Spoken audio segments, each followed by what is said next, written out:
Saludos a todos, nos reencontramos para un nuevo especial colaborativo entre el profesor en el castillo, que soy yo, y la frontera inesperada de mi amigo Keki González, con quien ya hemos trabajado en varias ocasiones, afortunadamente, en videos que subimos a través de este canal. Nuevamente vamos a hacer un cruce entre historia y análisis de la cultura, esta especie como de sociología histórica de la cultura que tratamos de hacer con Keki. Y el tema que nos toca en esta ocasión es la historia y literatura del holocausto nuclear, ¿no? Es decir, la posibilidad de la aniquilación, o mejor dicho, sí, de la aniquilación de la humanidad por la propia mano del hombre a raíz de el uso de armas nucleares a gran escala en un enfrentamiento bélico. Así que, bueno, como siempre, la división del trabajo en este especial va a ser, como siempre en todos los especiales que hacemos con Keki, yo me voy a ocupar fundamentalmente de hacer como una especie de historia del desarrollo nuclear con objetivos militares, sobre todo en la segunda mitad del siglo XX, y Keki va a estar a cargo de ver o de exponer la manera en que en la literatura, sobre todo de ciencia ficción, se ha reflejado la amenaza nuclear, la posibilidad de la destrucción de la humanidad a partir del desarrollo armamentístico de carácter nuclear.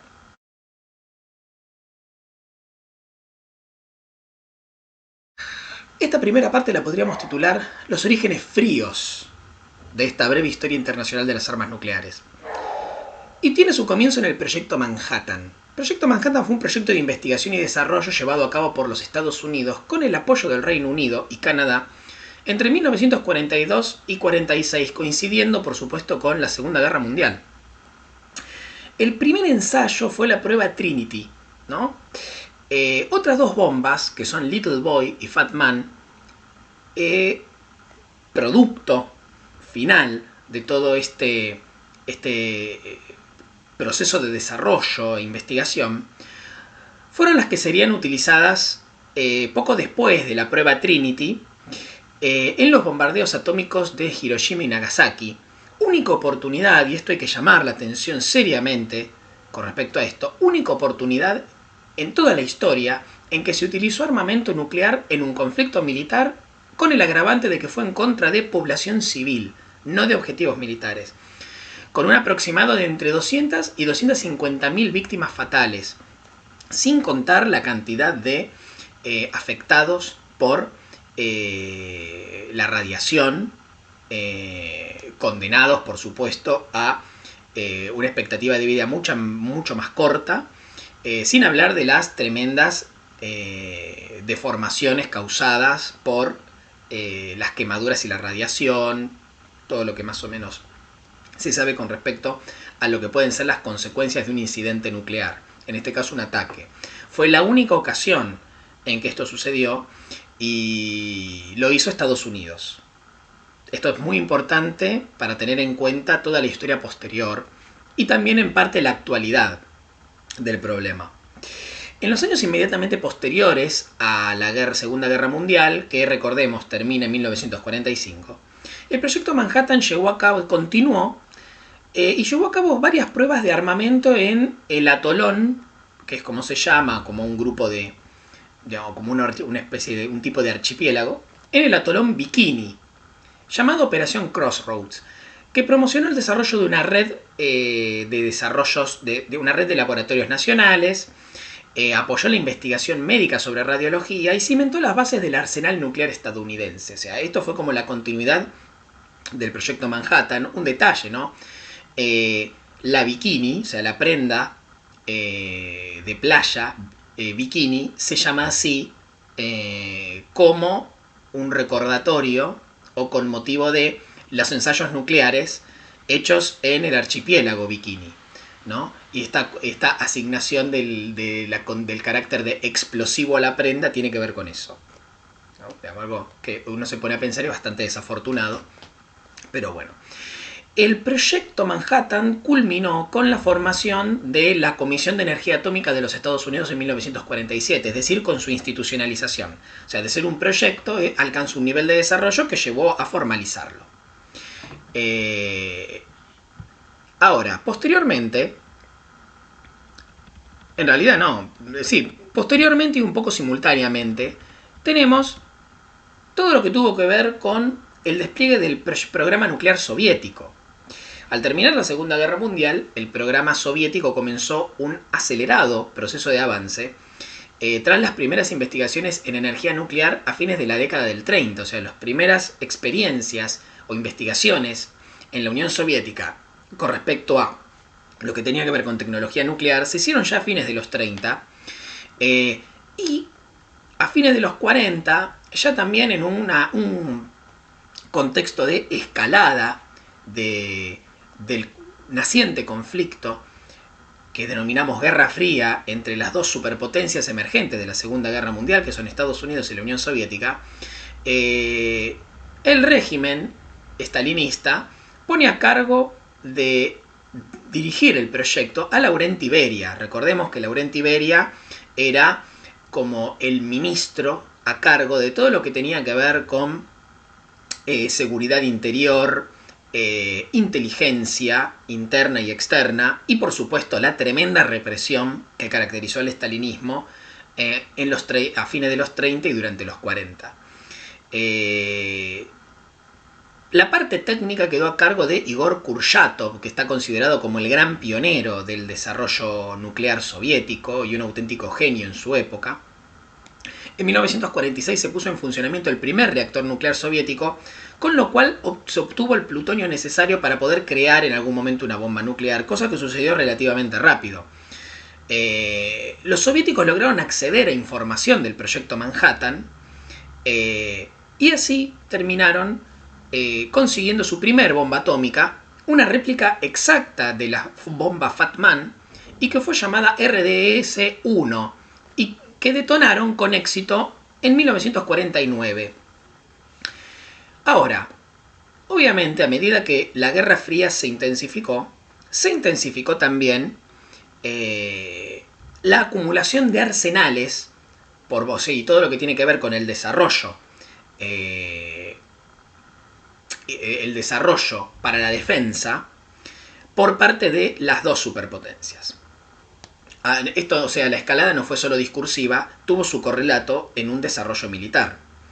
Y por supuesto, a lo que más apuntaba el desarrollo militar era a la creación de armas cada vez más potentes para, llevarlas de ganar en caso de conflicto.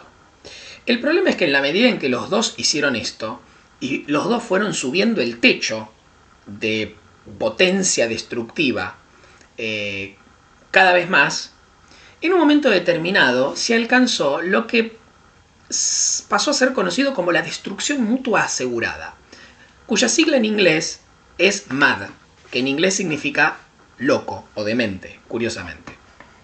Ironías del lenguaje. La destrucción mutua asegurada fue una doctrina inspirada en la teoría de juegos de la matemática, que plantea que en una situación en la que cada bando posee suficiente armamento para destruir a su oponente, cualquiera de ellos, en caso de ser atacado, puede responder al ataque con la misma o mayor fuerza. El resultado esperado es una escalada donde cada bando consigue la destrucción total del enemigo sin que pueda haber victoria definitiva de ninguno de ellos. Por decirlo de una manera muy simplificadora, pierden los dos. O sea, el nivel de destrucción que logra cada uno sobre el otro es tal que los dos terminan perdiendo. O sea, no hay victoria posible. Supone además que el armamento nuclear de los estados se encuentra diseminado de manera tal que la idea de lanzar un primer ataque devastador sobre el enemigo que pueda neutralizarlo totalmente, impedirle contraatacar, es imposible. Tengamos en cuenta que en su momento de mayor nivel de desenvolvimiento,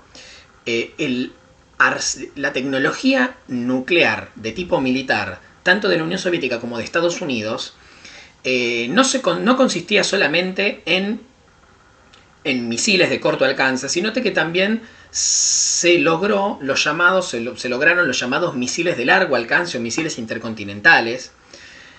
También se lograron, a esto hay que sumarle, por supuesto, la existencia de bombarderos estratégicos, es decir, de una aviación de carácter estratégico con capacidad de bombardeo con armas nucleares, y por otro lado, la creación de submarinos con capacidad misilística, o sea, con capacidad de lanzamiento de misiles y tecnología nuclear.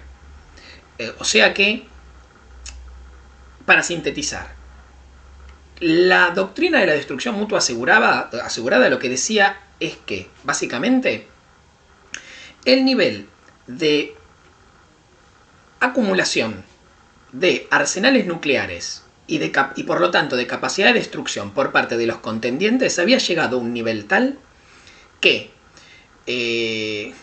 los dos eran capaces de destruir casi en su totalidad al adversario, pero por otro lado, esa capacidad de destrucción, si bien era casi total, no era total.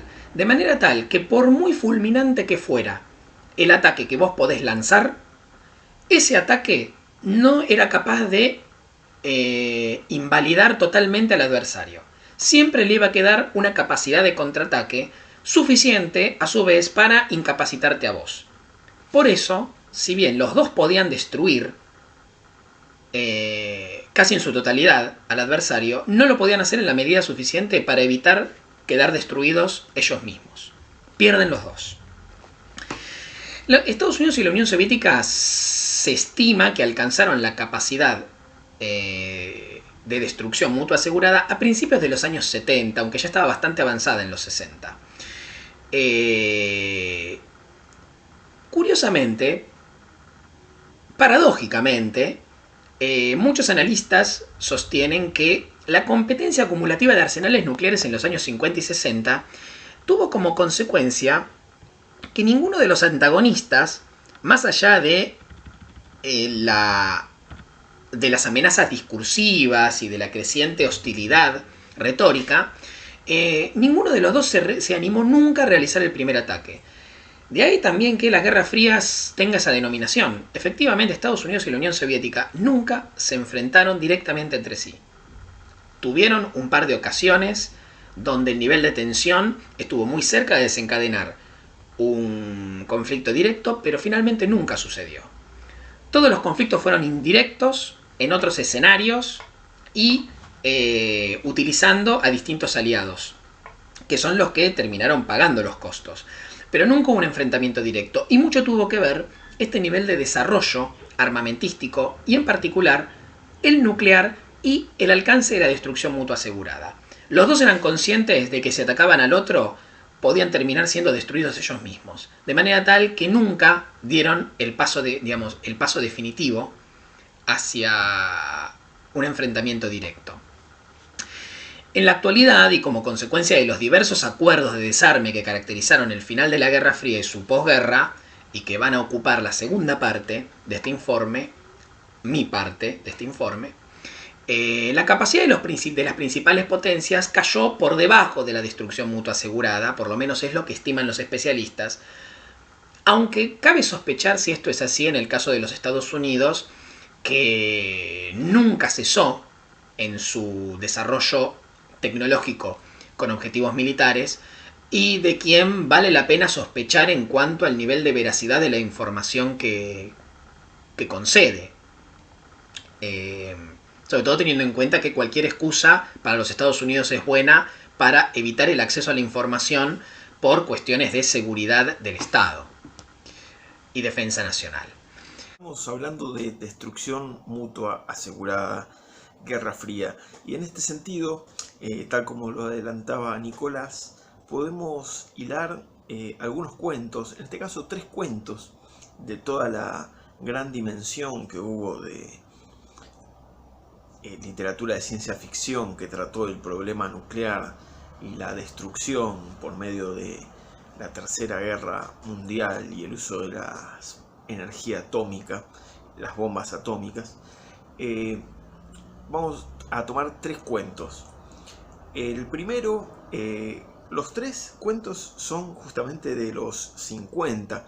Esto, bueno, es muy característico por el tema, justamente como Martín Nicolás, del punto central de la Guerra Fría en su máximo esplendor y la carrera armamentística. Después es importante tener en cuenta que a partir de los 70 y ya con la literatura de autores como previamente, ¿no? La literatura de autores como Ballard y Brian Aldiss y demás, el tópico nuclear empieza a ser un poco dejado de lado por otras preocupaciones. En este caso está, por ejemplo, una gran antología sobre fines del mundo que se llama, si no me equivoco, Antología Nuclediana, creada por el escritor de ciencia ficción español Domingo Santos, y que reúne muchos diferentes mundos preapocalípticos, si se quiere, siempre relacionados a catástrofes dadas por la mano del hombre, pero el mundo nuclear, tal como dice Domingo Santos en esa antología, que si no me equivoco es del 70 y pico, ya no es un terror tan presente en este tipo de literatura. Empezamos con 1955 y un amigo de la casa, un amigo de nada más y nada menos que del profesor en el castillo, de quién sino el autor de El hombre en el castillo, Philip Dick, con un cuento que tiene un título maravilloso, se llama Estás muerto, Foster. ¿De qué data el cuento? El cuento va de la paranoia por los refugios atómicos y a la vez es una crítica al consumismo y a su vez es una crítica a lo que vendría a ser o lo que conforma el sistema mercantil armamentístico y la maquinaria y cómo actúa la maquinaria del miedo, particularmente en este caso en los Estados Unidos, ¿no? El cuento se traslada a 1972 en un mundo muy parecido al de 1955, en un Estados Unidos muy parecido al 1955, en el cual tenés que tener un refugio atómico. Estamos nos sitúa como en una especie de ciudad un tanto provinciana, en la cual Foster es un niño que es segregado en el colegio y siente una angustia total porque su padre no quiere contribuir con los tributos de dinero al sistema de defensa y se niega a tener un refugio atómico y tiene una casa de muebles. Es alguien que dice de principios fuertes que no quiere entrar en ese juego. El profesor de gimnasia, en una práctica donde tienen que correr haciendo un ejercicio como que escapan de la ola nuclear, cuando Foster, el niño, se agita en el medio, le dice: estás muerto, Foster. Y de ahí sale el título de este maravilloso cuento de 13 páginas, pero que es muy, muy central para ver el tema de la paranoia nuclear en esta época. No voy a spoilear el cuento. Pueden acceder, además de en las antologías de Dick, se encuentra en PDF circulando por ahí y es muy, muy recomendable. Repone toda la paranoia básicamente de ese momento y el macartismo social, ¿no? En la figura de lo que es como esta familia son ovejas negras dentro de esa comunidad. Escrito maravillosamente. El segundo cuento es Los buitres bondadosos, de otro gran maestro de la ciencia ficción, que es nada más y nada menos que Isaac Asimov, en su gran enormidad de obra, tiene este cuento que es un poco un referente al hablar de Guerra Fría. ¿De qué va Los buitres bondadosos? En el lado oscuro de la luna habita hay una colonia de unos seres de otro planeta de la galaxia que son una especie de buitres, un tanto aviformes, y que se dedican a reconstruir los mundos una vez que sufren o desencadenan guerras nucleares. Es decir, dicen, cuando los monos grandes, es decir, cuando las especies de homínidos que habitan diferentes planetas llegan al punto de la guerra nuclear, ellos luego intervienen en forma de ayuda a cambio de tributos mínimos. ¿Qué sucede entonces? Sucede que el encargado de estar, de tener a la Tierra en vista, está esperando 15 años. Esperaban que sea que a los 5 años de Guerra Fría estalle la guerra atómica y ahí intervenir los buitres bondadosos. Pero ciertamente no estalla. Entonces optan por la abducción de un humano para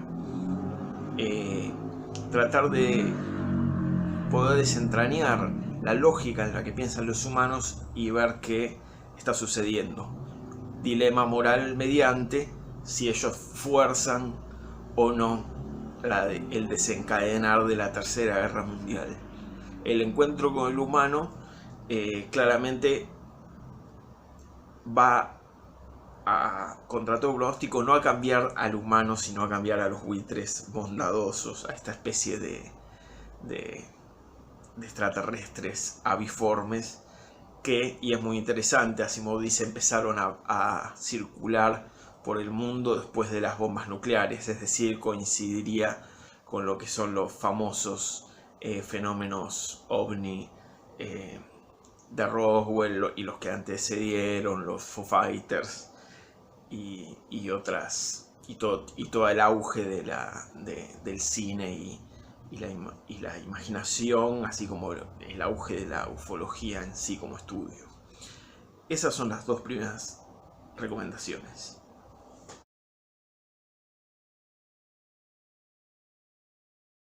Segunda parte, podríamos titularla Una cuerda sobre el abismo. Vamos a abordar básicamente los siempre débiles intentos de limitar el desarrollo nuclear con objetivos militares. El primer antecedente está en el Tratado de Prohibición de Ensayos Nucleares, una serie de acuerdos, el primero de ellos parcial en 1963, que prohibía las pruebas en la atmósfera, bajo el agua y en el espacio, y el segundo de ellos total muchísimos años después, más de 30 años después, en 1996, que buscaban limitar primero y suprimir después las pruebas de armas nucleares. Ambos tratados, a pesar de su amplio apoyo por parte de la comunidad internacional, el segundo de ellos en 1996 fue firmado por 185 países de un total de 196 y ratificado por 169, me parece que es contundente. A pesar de eso, siempre tuvieron problemas para su aceptación por parte de nada menos que las grandes potencias nucleares, que ya veremos cuáles fueron y cuáles son, porque todavía lo son.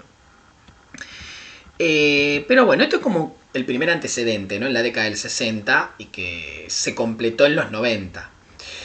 Ahora, la primera conversación seria obviamente tenía que tener lugar entre los grandes contendientes de lo que era el principal conflicto geopolítico de la época, que era Estados Unidos y la Unión Soviética, y fueron las conversaciones para la limitación de armas estratégicas, las llamadas rondas SALT, por su sigla en inglés.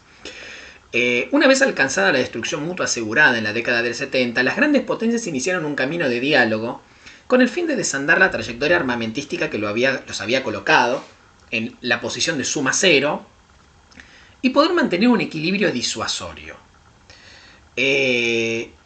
SALT fue un proceso de negociaciones entre Estados Unidos y la Unión Soviética para concretamente limitar la posesión de misiles intercontinentales e impedir la conformación de sistemas de defensa antimisiles. El primer acuerdo se firmó en 1972 entre el presidente de Estados Unidos, Richard Nixon, y el líder soviético Leonid Brezhnev, y tuvo vigor hasta su abandono por parte de Estados Unidos en 1986, ya bajo el gobierno de Ronald Reagan.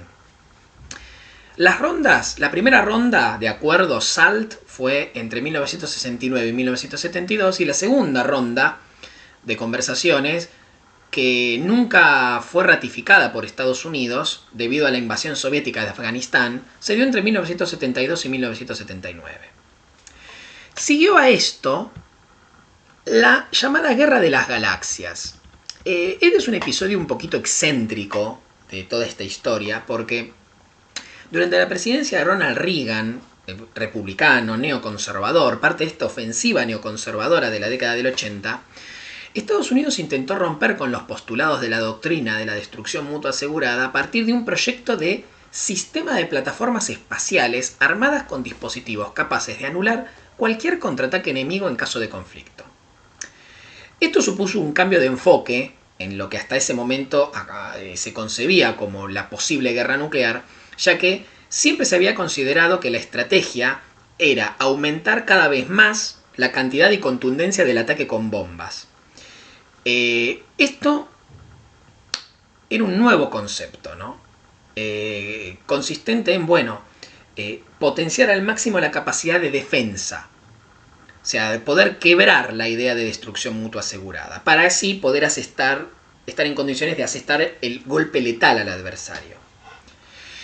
Esto sería conocido como Iniciativa de Defensa Estratégica y supuso el retiro de Estados Unidos de los acuerdos SALT, como ya lo dijimos. Implicó una inversión de más de $3.000 millones en investigaciones preliminares de factibilidad que terminaron concluyendo en la inviabilidad del proyecto en las condiciones técnicas de ese momento. O sea, ni siquiera Estados Unidos tenía la tecnología necesaria para poder alcanzar lo que había prometido Reagan. Pero quedó como en la prensa sobre todo y en la memoria histórica como el proyecto La Guerra de las Galaxias, por supuesto en referencia a la famosa película de ciencia ficción de fines de los 70 y toda la década del 80. Ahora, en el año 2007, la administración de otro republicano neoconservador, George Bush, en el marco de, mejor dicho, en lo que quedaba de la guerra contra el terrorismo y también frente a lo que empezaba a ser una posible rivalidad con Rusia y con China, reflotó el proyecto ahora con la denominación de escudo antimisiles, proponiendo la instalación de dispositivos en red en antiguos países de la esfera de influencia soviética, que ya para ese entonces, desintegrada la Unión Soviética, eran todos aliados de Estados Unidos, para poder contrarrestar posibles amenazas de Rusia, y ya en un nuevo contexto de naciente multipolaridad. ¿No? El proyecto, por supuesto, quedó en la nada por su extremo costo. Que este es el gran problema de este tipo de proyectos, ¿no? Y que en realidad terminan siendo parte como de una especie de escalada retórica que no llega a nada. Es muy difícil viabilizar económicamente, incluso para Estados Unidos, un proyecto de estas características. El nivel de inversión es inimaginable para cualquiera de nosotros. Pero bueno, retrocedamos un poco. Avancemos retrocediendo. Tratado de Reducción de Armas Estratégicas, por su sigla en inglés START. Era un tratado entre Estados Unidos y la Unión Soviética, desarrollado en la segunda mitad de los 80, que consistió en autolimitar el número de misiles nucleares que poseía cada superpotencia. Fue una especie como de nuevo acuerdo SALT. Fue propuesto curiosamente por el entonces presidente estadounidense Ronald Reagan, que había impulsado poco tiempo antes la iniciativa de defensa estratégica de la que hablamos recién. Algunos dicen que Reagan quedó muy impresionado por el potencial destructivo de las armas nucleares a raíz de una serie de informes y de lecturas que había hecho, y es como que le agarró miedo o algo por el estilo, esto es incomprobable. El hecho es que de la postura hiperbelicista de la primera mitad de los 80 pasó a una postura un poco más pacifista en la segunda mitad de los 80, que incluyeron conversaciones con el primer ministro soviético, Mikhail Gorbachev, con quien terminaría firmando el sucesor de Reagan, George Bush, el Acuerdo START de 1991, que fue meses antes del colapso de la Unión Soviética, en diciembre de ese año. El acuerdo no entró en vigencia efectiva sino hasta 1994, cuando ya no era la Unión Soviética sino Rusia el que tenía que aplicarlo, pero afectó también a las antiguas repúblicas soviéticas, ¿no? Que cumplieron con el acuerdo y efectivamente se deshicieron de su capacidad nuclear, desmantelaron su capacidad nuclear. El tratado perdió vigencia en el año 2009. Otro antecedente, el Tratado de No Proliferación Nuclear, que es un tratado ya de carácter supranacional, abierto a la firma desde 1968, que restringe la posesión de armas nucleares a 5 estados a nivel mundial: Estados Unidos, el Reino Unido, Francia, la Unión Soviética, sustituida por Rusia a partir de 1991, y China. La condición... A ver, ¿por qué se limita a estos estados la posesión de armas nucleares? Y porque en el momento de la apertura del tratado a la firma en 1968 eran los que habían alcanzado hasta ese momento capacidad nuclear. Entonces, contando con que ellos no se iban a desembarazar de un arma estratégica de esas características, lo que intentaba hacer este tratado era, bueno, bajar la persiana, ponerle un límite. Estos, que son los que hasta ahora alcanzaron tecnología militar nuclear, van a ser los únicos que van a poder conservarla. Nadie más lo puede hacer. E incluso estos, vamos a tratar de que a través de otros tratados queden limitados en su capacidad de expansión de la tecnología que ya tienen. Estos cinco estados, además, son los miembros permanentes del Consejo de Seguridad de las Naciones Unidas. Casualidad. Pero bueno.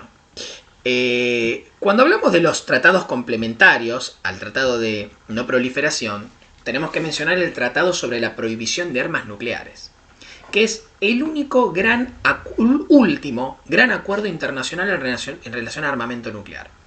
Es jurídicamente vinculante y prohíbe las armas nucleares con miras a su eliminación total a futuro. Es el más reciente, además. Las negociaciones para lograr el acuerdo comenzaron en las Naciones Unidas en 2017. Fue ampliamente aprobado ese mismo año y ratificado hasta ahora por 51 países. Entró en vigencia en el 2021, cuando el estado número 50, que fue Honduras, lo ratificó, que era como la condición que se había establecido para que entrara en vigor. Por supuesto que el proceso que llevó al tratado fue activamente boicoteado por los 5 estados autorizados por el Tratado de No Proliferación, es decir, por las 5 grandes potencias nucleares, y también fue boicoteado por otros estados que se tiene conocimiento público que poseen armas nucleares, pero que nunca fue reconocido oficialmente por estos. También fue boicoteado por otros miembros de la Organización del Tratado de Atlántico Norte, que es la gran alianza militar de Occidente liderada por Estados Unidos desde fines de los años 40. Una tercera recomendación, y en este caso para meter una variante vamos a irnos al otro lado de la cortina de hierro, al autor Vladimir Savchenko, un autor de ciencia ficción soviético que ha sido galardonado por una novela cuyo nombre no recuerdo. El cuento en sí lo he encontrado en esta ejemplar de Nueva Dimensión, la revista de ciencia ficción y fantasía. Es un ejemplar dedicado en parte, 1968, en parte dedicado a lo que fue el estreno de 2001, Odisea del Espacio. Y claramente creo que sin detenerse en eso, este cuento presenta algunos puntos en común, al menos con el comienzo de la película, que no los voy a revelar porque haría un terrible spoiler. Lo que sí, tal como explicaba el conflicto de la destrucción mutua asegurada en Nicolás, el cuento va de lleno y se mete de lleno en eso. Se llama El despertar del profesor Byrne y es un cuento, si no me equivoco, publicado por primera vez en el año 56. Podría ser un cuento claramente de Isaac Asimov, por ejemplo. El profesor Byrne empieza diciendo, y estas son las primeras líneas del cuento, que las voy a leer, aunque no quede muy bien leer en un video, pero dice: cuentan que en 1952, cuando angustiaba al mundo la Guerra Fría, el mayor de los absurdos del siglo XX, el profesor Byrne repitió textualmente ante un vasto auditorio la melancólica agudeza del gran Einstein. Si en la Tercera Guerra Mundial se combatiera con bombas atómicas, en la Cuarta Guerra Mundial se combatiría con estacas. A partir de esta frase ya famosa, con su variante, con piedras, con estacas, con palos, el cuento nos pone en la piel de este científico Byrne, que le confiesa a su colega que va a entrar en un estado de una especie de criogenización, porque calcula que el mundo está al punto del colapso nuclear, la guerra estalla en cualquier momento y quiere despertar dentro de 18.000 años, nada más ni nada menos que 18.000 años enterrado abajo del criogenizado, dormido como en el hipersueño de la nave Nostromo de Alien, dentro de 18.000 años, para el resurgir de la nueva era, el resurgir de los nuevos homínidos, de los nuevos humanos. Él dice de alguna forma que el desierto de Gobi, cuando él despierte, va a ser debido a los cambios climáticos, una gran y frondosa vegetación, y hace ese experimento, experimenta con sí mismo. En el medio claramente hace todo un decálogo de lo que va a ser la destrucción del mundo mediante las bombas atómicas y la guerra nuclear, y cómo va a ser solo un páramo desolado en medio del cosmos. Y lo único que voy a spoilear al respecto es que el cuento sobre el final tiene esto que es muy común en algunos cuentos de ciencia ficción, una especie de giro medio tragicómico. Es lo único que voy a spoilear, pero bueno, es interesante, ya que estamos hablando de Guerra Fría, tener por un lado, el ejemplo de algunos cuentos o relatos de Dick, de Isaac Asimov, pero también un relato ruso. Y mientras, antes del cierre de nuestro amigo Nicolás, yo voy a seguir leyendo este libro novedoso que ha llegado a mis manos, para seguir metiéndome en el tema. Está escrito por un tal Walt Disney junto a Heinz Haber y data de nuestro amigo el átomo. Nos vemos en la siguiente colaboración.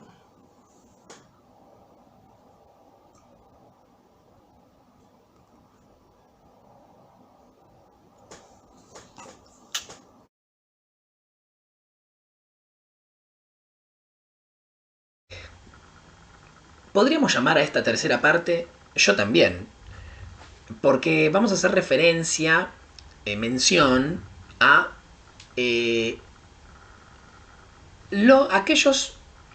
aquellas naciones que, además de Estados Unidos y la Unión Soviética, alcanzaron a lo largo de la segunda mitad del siglo XX la capacidad militar nuclear. O sea, que consiguieron la bomba. El primero de ellos fue el Reino Unido, o sea, Gran Bretaña, a través de la operación Hurricane en 1952, que fue la primera prueba de una bomba atómica. La detonaron cerca de la costa noroeste de Australia. Por lo tanto, Gran Bretaña, casi al mismo tiempo que Estados Unidos y la Unión Soviética, fue la tercera potencia nuclear, y lo sigue siendo hasta el día de hoy, por supuesto. Esto hay que aclararlo. Ninguno de los estados que alcanzó potencia militar nuclear se desembarazó de ella. Digamos, fue algo como definitivo. El siguiente fue Francia, en 1960, con la operación Jervois Bleu. El ensayo de la primera arma nuclear francesa se detonó en el centro del desierto del Sahara, que en ese momento estaba, por supuesto, bajo control directo de Francia como colonia, digamos, como posesiones de ultramar o colonias, lo que podemos decir tranquilamente colonias. El siguiente fue China. China comenzó a desarrollar armas nucleares a fines de la década del 50 con asistencia soviética, cosa que después perdería por su distanciamiento y después enfrentamiento directo con el régimen soviético. La orden para comenzar con el programa de armas nucleares fue dada por el mismo líder Mao Zedong, que creía que sin un arma nuclear China no iba a ser tomada en serio como una potencia e iba a estar bajo constante amenaza de disuasión por parte de Estados Unidos, la gran potencia imperialista, que sí disponía de este tipo de armamento. Razón no le faltaba. El nombre clave de la primera prueba fue 596 y la primera bomba nuclear china fue detonada en 1964 en la zona noroeste del país. Ahora lo que vienen son casos un poco más extraños, porque hasta ahora tenemos como algunas potencias que uno podría decir que lógicamente alcanzaron capacidad nuclear. Bueno, Gran Bretaña, o Reino Unido de Gran Bretaña, Francia, China, bueno, es lógico, además de Estados Unidos y la Unión Soviética. Ahora, hubo casos, que son los que empezamos a ver ahora, mucho más extraños, que uno en principio no se imaginaría que podían llegar a pretender alcanzar tecnología nuclear, y sin embargo lo hicieron. Y el primer caso a destacar es el de la India. Efectivamente, la India es una potencia nuclear, pero es una de esas potencias nucleares que nunca reconoció que lo es.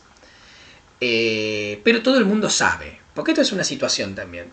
Hay una serie de países que todo el mundo sabe que tienen armas nucleares, pero que nunca lo reconocieron oficialmente. Y uno de ellos, el primero de ellos fue la India, con Smiling Buddha, que es el nombre que recibió la primera prueba con un arma nuclear por parte de la nación india en 1974.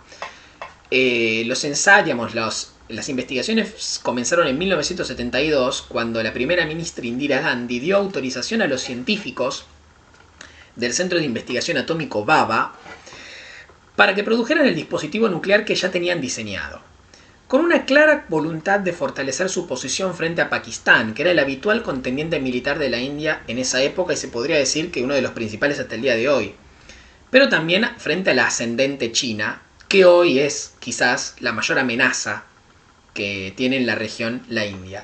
Es decir, la India comenzó a desarrollar tecnología militar nuclear por una cuestión geopolítica, ¿no? Digamos, en un contexto de hostilidad directa con un histórico rival y frente al crecimiento de otra potencia en su región. La bomba fue detonada en el desierto Thar, en la zona noroeste del país. Por supuesto que si la India tuvo su bomba, Pakistán no podía ser menos. Y lo logró en la década del 90, con los ensayos nucleares Chagai 1 de 1998, que fueron ensayos nucleares, 6 ensayos nucleares subterráneos realizados en Chagai, en la zona sudoeste del país,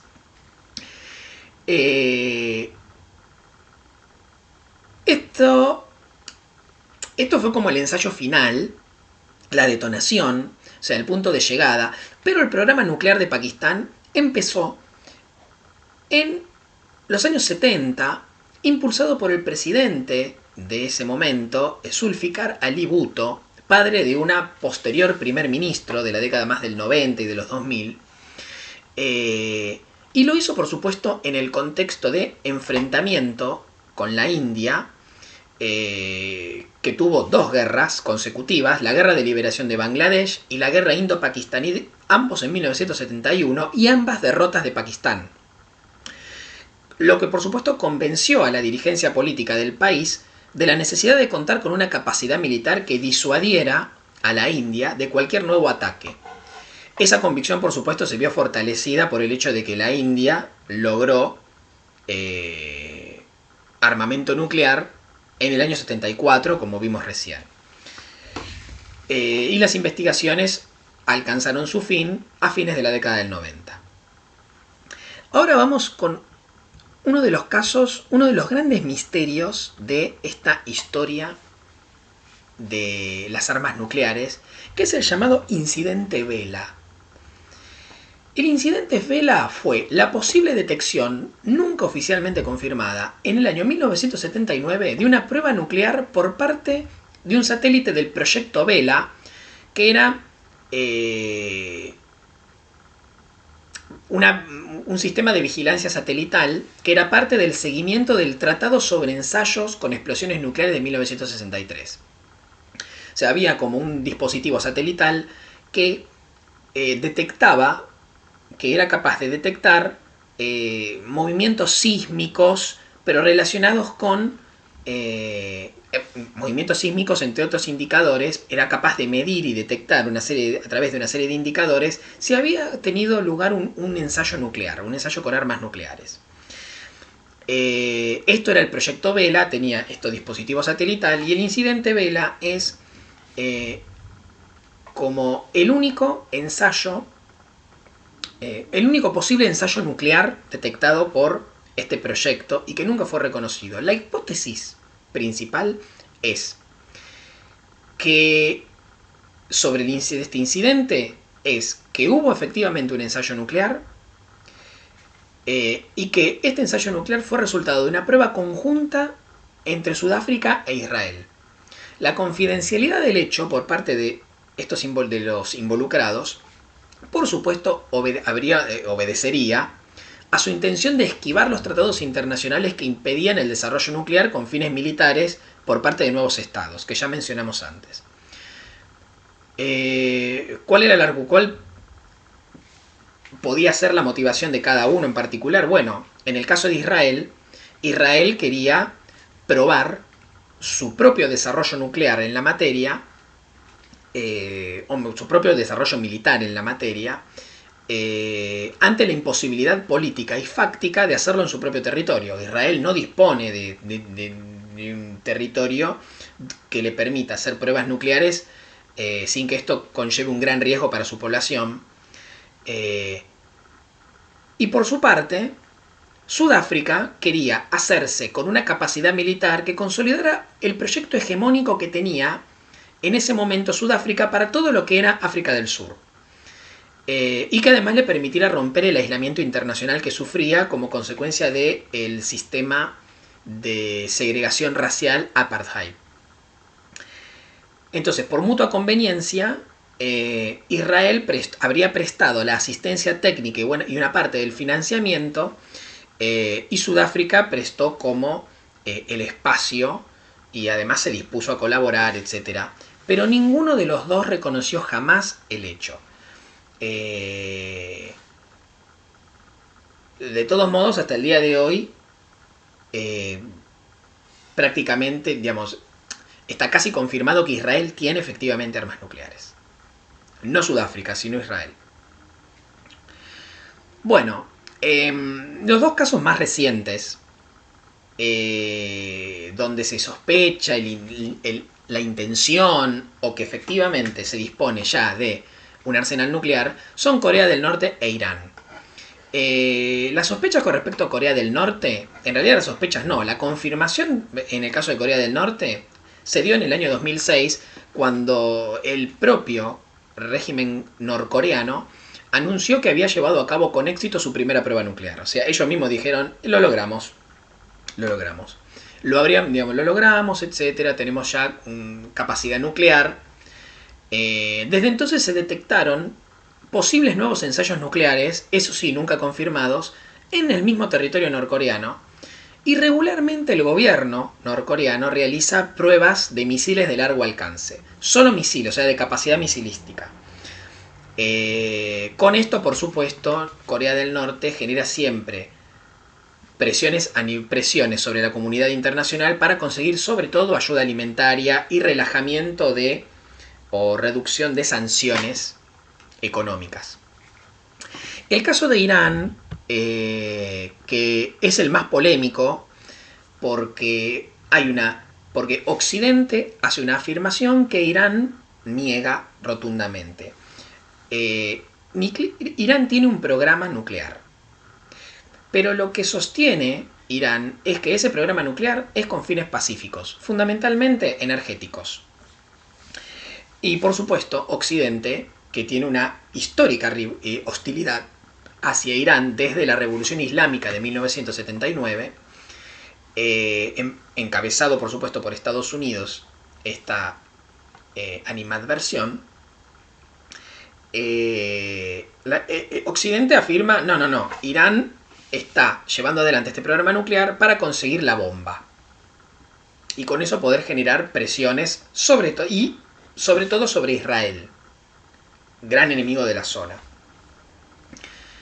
El programa nuclear de Irán, curiosamente, no empezó bajo el régimen de los ayatolás, sino que empezó bajo el régimen del Shah Reza Pahlavi en la década del 50, dictadura apoyada por Occidente, en particular por Estados Unidos, gran aliado del Shah hasta su caída como consecuencia de la Revolución Islámica. Después de la Revolución Islámica del 79, el programa fue temporalmente suspendido, pero después fue reanudado, entiendo yo que ya en la década del 90, pero sin asistencia occidental. O sea, fue Irán con recursos propios. El programa supuestamente consiste, según Irán, en el desarrollo de centros de investigación, una mina de uranio, un reactor nuclear, instalaciones de procesamiento de uranio, que incluyen una planta de enriquecimiento. Pero según Irán, es con fines pacíficos. Pero bueno, Occidente no le cree y actualmente, hace poco, se había alcanzado un acuerdo para que se pudiera monitorear el programa nuclear de Irán con observadores internacionales que garantizaran que efectivamente era con fines pacíficos. Pero esto tiene muchas idas y vueltas porque Estados Unidos, según quien esté en el gobierno, acompaña este acuerdo o lo niega rotundamente porque afirma que es imposible creerle a Irán. Irán no se achica y le responde a Estados Unidos que no va a admitir ninguna intromisión en sus asuntos internos y así. Actualmente están en conversaciones, esperemos que lleguen a buen puerto. Bueno, esto es todo lo que tenía para decir en lo que respecta a la parte histórica. Así que bueno, vamos a tener un pequeño apartado final, pequeño anexo sobre sobre referencias cinematográficas en su contexto. Quizás una de las primeras películas que llamó la atención sobre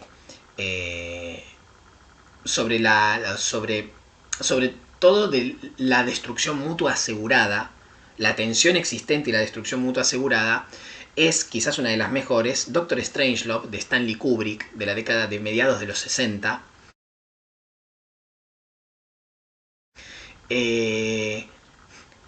Pero, digamos, si bien puede parecer que el holocausto nuclear fue reflejado siempre de la misma manera, esto no fue así.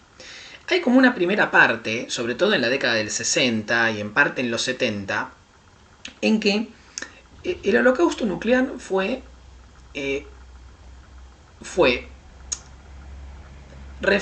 fue reflejado o fue relatado como el proceso que lleva a eso. O sea, cómo el conflicto que estaba habiendo en ese momento y la acumulación de arsenales nucleares podía llevar a la destrucción.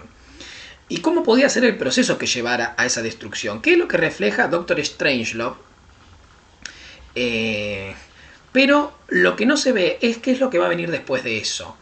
De alguna manera lo que subyace es que no va a venir nada después de eso. La destrucción va a ser total. El holocausto nuclear como fin del mundo, ¿no? Como una especie de apocalipsis. Un fin de, sí, como un fin de los tiempos. Posteriormente esto cambió. Esto cambió y también cambió de la mano del crecimiento de los movimientos ecologistas o movimientos verdes, sobre todo porque ese es el nombre con el que se conoció sobre todo los brazos políticos de la causa ecológica en la década a mediados de los 70, fines de los 70, principios de los 80, y que tuvo muchísima fortuna en Europa Occidental, donde los llamados verdes se convirtieron en una fuerza política con representación y que muchas veces integró gobiernos y que se mantiene hasta el día de hoy. O sea, los verdes son una fuerza política de importancia, sobre todo en Europa. Y esto comenzó a fines de la década del 70 y esto también viene acompañado de un cambio con respecto a la forma de reflejar la cuestión del holocausto nuclear, donde ya no se muestra tanto el proceso, sino que se trata de mostrar el después. O sea, una vez que sucede el holocausto, ¿qué va a pasar con la humanidad? Y claro, lo que se muestra no es que el mundo se va a terminar, sino que va a haber un después, y que ese después es el famoso mundo posapocalíptico. Un anticipo de esto, un antecedente está en la película El Hombre Omega, con Charlton Heston.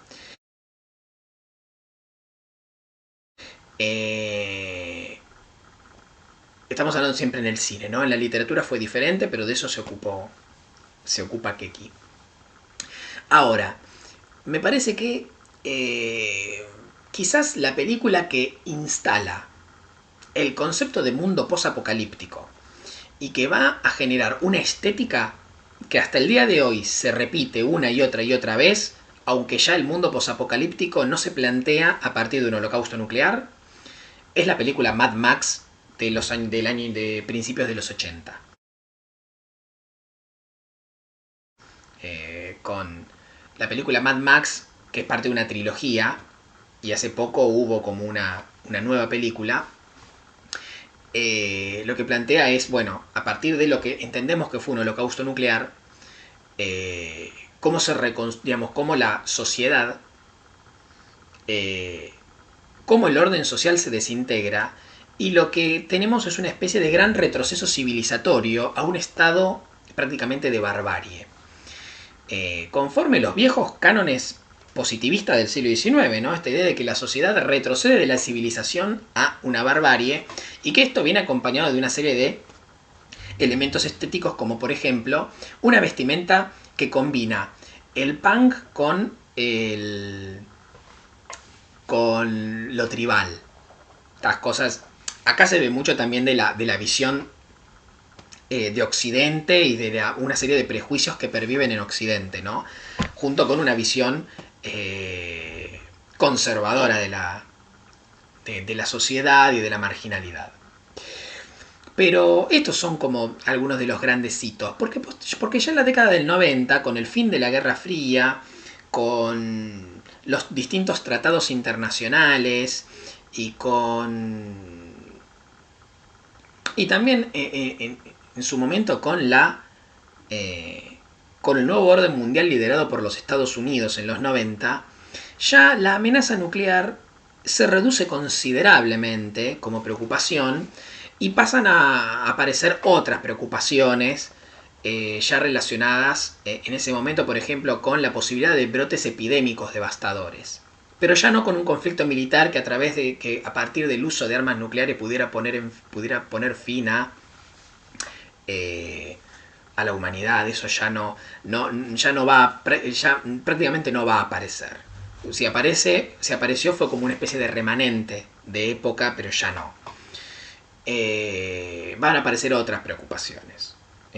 Sobre todo esta cuestión, ¿no? En los 90 muy presente de las epidemias, en parte por el SIDA, por la pandemia del SIDA, y en parte por distintas informaciones sobre el desmantelamiento de, sobre todo, supuestos arsenales de armas biológicas desarrollados por la extinta Unión Soviética y que ahora habían quedado fuera de control y pasando a formar parte de un mercado negro que después, con el surgimiento del del Islam radical y el terrorismo asociado al Islam radical, Estados Unidos convirtió en nuevo enemigo y por lo tanto en el potencial comprador de todo ese remanente de los viejos arsenales de la época de la Guerra Fría en el bloque del Este.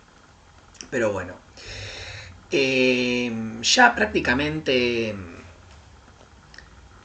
la temática posapocalíptica, que sigue siendo muy popular y se podría decir que está volviendo a ser nunca dejó de tener éxito, pero ahora está teniendo como una especie de resurgimiento de la mano también de un gran crecimiento del cine de ciencia ficción, facilitado en buena medida también por las nuevas tecnologías que hay dispuestas en el cine y que han ampliado muchísimo el horizonte de posibilidades para concretar proyectos que antes, con la tecnología y los medios existentes, era imposible hacer. Pero bueno, ahora el mundo posapocalíptico ya plantea otro tipo de hipótesis de llegada a esa situación y ya no está tan relacionado con la cuestión de el armamento nuclear. Quizás sí con algún incidente nuclear, como se puede ver en el caso trama compleja mediante de la serie alemana Dark, pero ya no se plantea como consecuencia del uso de armas nucleares la llegada de este fin de los tiempos, después del cual la humanidad tiene que reiniciarse en condiciones de primitivismo o de que quizás es más común utilizar su uso actual, el sálvese quien pueda, que también da cuenta de la crítica que algunos autores empiezan a hacerle a el peso que el individualismo egoísta, competitivo y destructivo introducido en los 90 en la conciencia colectiva provoca en nuestro accionar. En nuestro accionar y en nuestro accionar colectivo como sociedad. Bueno, es todo lo que tenía para decir en este anexo, que se prolongó más de lo que esperaba. Así que bueno, dicho esto y agradeciéndole a Keki, como siempre, su colaboración, nos despedimos hasta la próxima.